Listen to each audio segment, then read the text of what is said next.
Good morning to you. The basketball Cats move up from number 5 to number 4 in the Associated Press Top 25 poll this week after a win over Arizona State Saturday. The Sun Devils out-rebounded Kentucky in the first half 22-14, but the final 20 minutes proves that the Wildcats can play physical and dominate around the rim. Kentucky ends up with a combined 31 points from their forwards.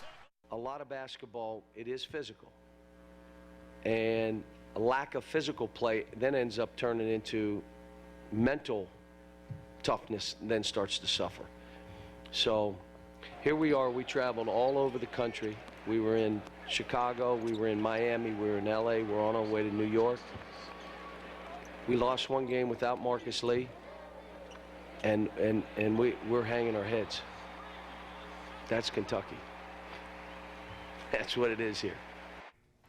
Jamal Murray is the Southeastern Conference Freshman of the Week. Murray averages a team-best 16.5 points in the wins over Eastern Kentucky and Arizona State last week. He also grabbed 5 boards and dished out an average of 4 assists per game. He is currently the leading scorer for the Wildcats. Next up for Murray and the squad, Ohio State this Saturday, December 19th, right here on WYMT. It's the CBS Sports Classic, 3:30 tip time in Brooklyn. Kentucky's Michaela Epps is the National Player of the Week by ESPNW.com. Epps put together one of her best individual performances against Louisville in Rupp Arena, hitting 10 of 11 from the field and scoring 24 points.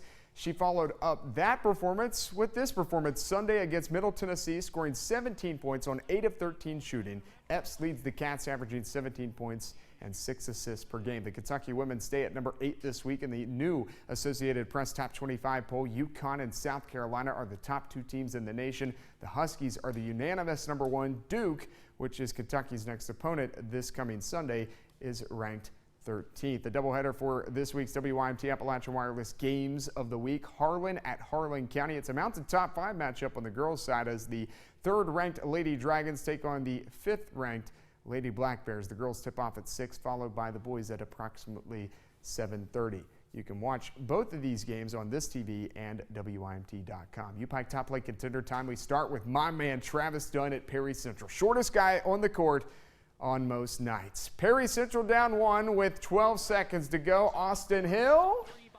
No. Well, look at Dunn skying high and then putting it back for the game winner over Logan, West Virginia. Take another look. My boy Travis Dunn has been balling out this season.